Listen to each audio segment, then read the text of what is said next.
All right, so there it is, Trump International. And we have got an international, well, I guess, international in the sense that the city is international, correct? True. Exactly. We have Eiwin Mark, ladies and gentlemen, a premier realtor right here in Las Vegas, Nevada. And we're going to talk real estate. Let me wrap up a little network business before we get into it with Eiwin. So what you just saw is the best list. And that's a regular feature that you will see night and day on Las Vegas Broadcasting Company. It is really the best. Now, and it's got its own website, and each month that will be added to. So you go to LasVegasBestList.com, and we are the best list. So simply go to that website, check out all the videos. They're done by categories, and the categories will just keep growing and growing. So it's a lot of fun. Doesn't cost anything. We're not trying to get money from you. We just want to share the best. And here is one of them right here, Eiwin Mark. Eiwin, thank you. Thanks for having me back. You're welcome. It's our honor, actually. You know, last time you were here, you were kind enough to come during our beta testing. Now, beta testing was where we were putting the network out through different streaming platforms to let people see and check our audio and different things like that. And we've still got a little work to do, but we've come a long, long way. But now we're on Roku in 10 million TV households. Wow, that's impressive. I'm trying to make you nervous, and you're not getting nervous. Well, you know, I sort of got used to it the first time around. So. Well, here's the thing. Okay, so real estate. Now, we just saw Trump International, and you're into real estate. You obviously know your craft. You study it well. Of all the finer properties and condos, do you have a favorite, or what do you think about that? Because this is kind of a, last 10-year maybe phenomena where the condo thing has become a big deal? Because before that, it was timeshares. True. But no, I don't really have a favorite. There are a lot of buildings and condos that I do like in the Vegas area. Obviously, I love Queensridge Towers. I love Turnberry Place. These are all fabulous condos, high-rises. Now, how does it work? I know this, but I want the viewers to know. How does it work with the condos in Vegas? You've got, what do you have? Is it like a homeowners association? Most of them do have a homeowners association. And for so sure. Does that cover like the concierge? And because they're almost like, they're homes, but they're run like hotels where you've got bellmen and all that. Absolutely. It runs the gamut. You can have some very expensive high-rise condos that have every kind of service you can think of. They have like a full-service gym. They serve food at this gym. Sometimes they even have like a coffee or a wine bar, wow, complete with barista, all those amenities. That is amazing. Okay, so that was kind of the trend. You know, we had the timeshare, and then these condos. And I remember it was about, you know, I'm in Vegas all the time, but all of a sudden, one trip I made many years ago, I came back and I'm like, what in the world? This is like New York City now, and it's all those condos. I mean, there's a lot of high hotels too, but the condo thing has just taken off. Tell me this, Eiwin.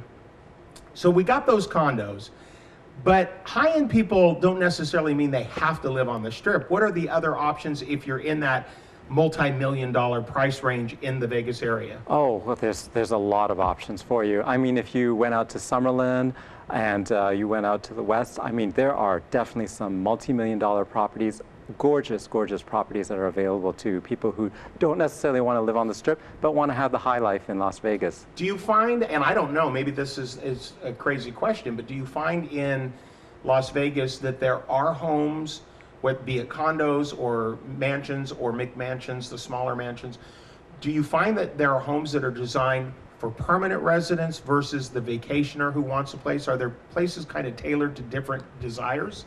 Absolutely. Again, it runs the whole gamut. I meet with a lot of clients who make Vegas their year-round home. I meet with people that just have it as a vacation home. They come out here and they spend sometimes 6 months. Other times they can spend just a couple of weeks and they're gone again. Yes, so. It's awesome. Okay, so we've kind of bringing the ring out to where we started here at the center, right at the peak of the Strip, and we're moving out to the mansions around. Now let's talk about the McMansions, which are just basically suburban homes that are a little more, you know, elaborate. what areas have the best McMansions? I know you probably don't like that term, but it's the one I use. Well, they're all over Las Vegas. I mean, you'll find them in Henderson, you'll find them in Summerlin, you'll even find them in some parts of North Las Vegas. So, I mean, they're just dotted around the city. Okay. And so you have your choice of wherever you want to live in the city.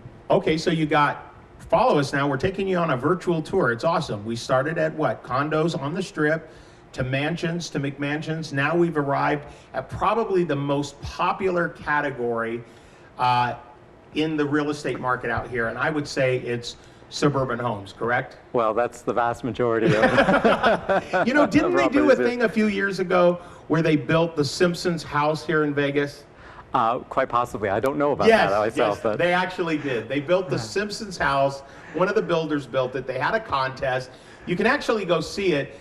And I can't stand it. You know, there's two things that annoy me more than anything. One is when you go to a place and there's this gorgeous fountain and it doesn't work, or it's been sitting there for 5 years. That's a sure sign of business is dying. If you can't keep your water fountain maintained and running, you got a problem. Am I right? True. Number two, when they do something like this Simpson House, that's right here in Vegas, they did it exactly right. And then somebody buys it, changes the color. Why did you buy the Simpson house if you don't want it to look like the Simpsons house? You know, what goes on in the minds of people. Okay, so we're talking suburban homes. Now, I want to delve into an area that's not probably thought of to be your area, but I think I grew up with realtors, so I know this a little bit. People can benefit from having a realtor even if they're buying a brand new home. Is that right? Absolutely. And the advantage that you have when you're buying a new home and you're using a realtor is it costs you nothing. It's the new home builder that pays the realtor's salary. So that fee is paid regardless of whether you're there or not there. Exactly. Okay, so you're getting a free advocate, really. Right, you're getting represented. You have a realtor who knows about contracts, knows about the buying process. All of that is available to you, that wonderful resource, and the salary of the realtor, the commission, is paid by the new home builder. That is incredible. Okay, so there's a little tip for you, and I hear this a lot in Las Vegas, so I wanted those of you that are thinking about moving out here. Many people are buying vacation homes out here. And then some people just say, you know what, why a vacation home? Let's just move. But one of the tips I hear is get a realtor in Vegas even if you're buying a new home. And I don't hear that so much in Southern California, our closest neighbor over here. It's really a phenomena out here. It's a big deal. So Ewan's a great guy to call. Get a realtor, even if you're thinking, so I know some of you go online and you look at different builders and you kind of start getting into their porthole and drawn into their world. But I know that out here, if you have a realtor with a new home builder, they can negotiate like appliances, they can negotiate upgrades of tile and amenities. Am I right? Absolutely, absolutely. Yeah, so it's a lot more than just price too, but a realtor will also negotiate some of those other fun things you need or want, okay? Yeah, the add-ons for sure. The add-ons. Okay, so now we talk new homes. Talk to me about the used homes, Ewan, in Vegas, because a few years ago, it's a very well-known fact that we had a crash out here. Absolutely true. Now, I feel like when I've looked at housing pricing out here, that I see very large fluctuations, and my theory, and you can correct me, my theory is that some of these houses that seem overpriced are probably people who bought it and they're underwater. They bought it in the wrong time. Yeah, you know, just like much of the country, Vegas was hard hit in the late 2000s, and there were a lot of people who bought at the peak, and then when the real estate bubble burst, their home values went down, and so they are underwater. They still owe more than what the home is worth at this time. So do you find that people are trying to? Do you find a lot of buyers, or pardon me, sellers, who are trying to inflate that price, and you're like, hey, that's just not even in reason in the market today? Well, you know, you have some people who are realistic with their pricing still, Okay. and so they price it right. And then you do have some people who are trying to get back some of the money that they spent. Yeah. Okay, and then, like I said, then you have people who probably bought it at a good time, maybe you're retiring, or Right. you know, maybe a loved one is taking over a home, and you can find some deals out here. Absolutely, absolutely. Talk to me about deals. Well, what would you like to know about them? Well, I mean, you know, what kind, from condos to, I have just been blown away at the price of, well, I'll give you an example. Let me answer your question. Some time ago, somebody forwarded me a ad about a condo in Laughlin, Nevada. They knew I loved Vegas and that I come here all the time, and this was a few years ago. And it said $25,000. And I looked at the picture, I said, that thing, but I don't like Laughlin. I mean, I've been like 2 times in my life. But I thought, you know, it's worth going down there. I'd like to go on the river. So I went and made a trip of it, drove to Laughlin, went on the river, did the jet ski thing, and went over and looked at this condo. For $25,000, I mean, how could you go wrong? They could put it in the middle of the desert and $25,000 would be worth it.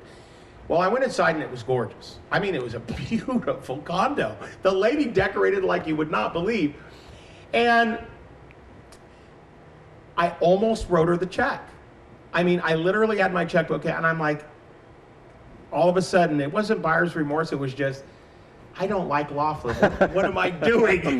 You know that? Yeah, but I hear what you're saying. So Yes, you can get a great deal. Here's my thing. So then I come to Vegas, and I told this story for a reason.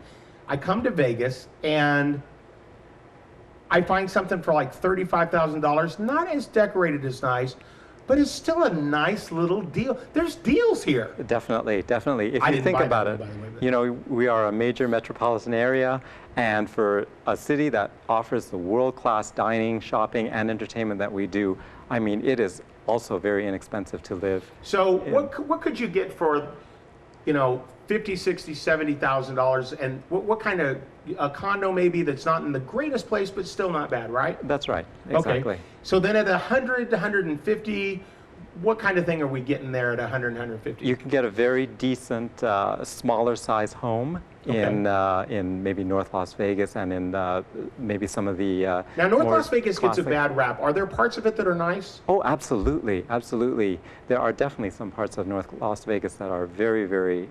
We love you, North Las Vegas. yeah. We're not picking on you. I wanted to, you know, I'm trying to help you.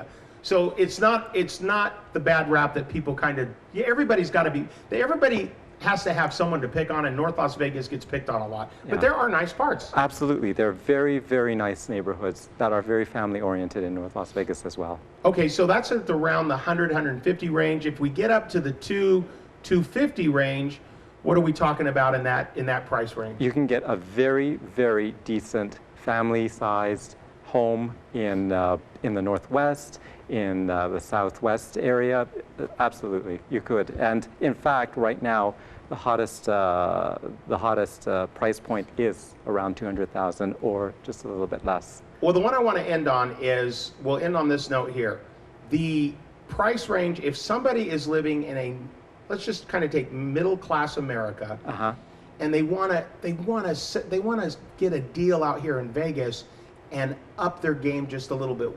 What takes you from kind of a nice 3-4 bedroom home, and what price would you have to be at to kind of have that extra room, that double master, the pool, what price range are you talking there? I think you could definitely get something extremely beautiful and even upscale in probably the mid 300,000s. Probably. Really? Yeah, absolutely. Mid 300s. Yeah. Okay, so have we talked you into moving to Vegas? Come on now. Don't just sit there.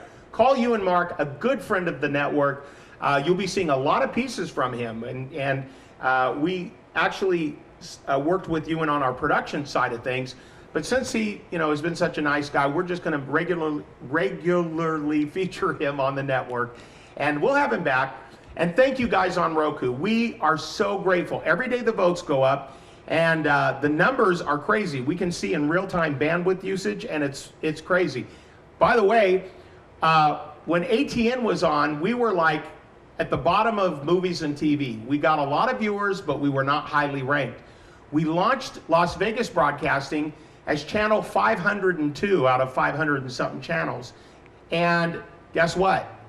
In less than 5 days, we are now in the top 100. I think we'll break the top 50 here probably in the next week or two. So that's all thanks to you guys.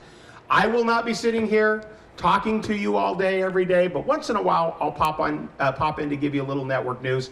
Quickly, let me tell you, at night, What can you expect? Well, we've got the history of Las Vegas in different forms that we present. We take you around, we call it Welcome to Las Vegas. And that's just a look around the city at attractions, hotels, etc. And then we have Las Vegas Live, the nighttime or primetime edition, which we keep pretty straightforward. Now, Dylan St. James is our host, and we didn't want to come on with some 1990s looking, you know, former Tropicana Playboy model girl who thinks, you know, this girl's rocking, she's got some tats, she's gorgeous, and she's a little bit zany. And we have a lot of fun with her. And people say, you know, that's what I expect from Vegas. So we give you what you expect. But then we do go to Vegas After Dark. And that's where we just said, Dylan, whatever you want to talk about. We couldn't believe what we heard. I'm not kidding. Some of you guys think I or Mike or Richard or somebody is saying, have this girl say this. I promise you, we didn't tell her nothing except, well, this show's a little, it's Vegas After Dark. And she starts in talking about dates and what she did on the dates and where this, and I mean, it's, so we had to put up a disclaimer for Vegas After Dark saying, be careful, this is viewer discretion is strongly advised. But everything before that you can count on straightforward programming. In fact, on Saturdays, family programming. That's a part of Vegas. Vegas is family entertainment all the way to the crazy strip clubs and all that. We cover, if it's in Vegas, we cover it from one end to the other. And pretty much in the proportion that you see Vegas. So mainstream Vegas is mostly what you get on the network. Eiwin, thank you for being here. Let's go check out Welcome to Las Vegas. Why don't you say it? Welcome to Las Vegas. Welcome to Las Vegas.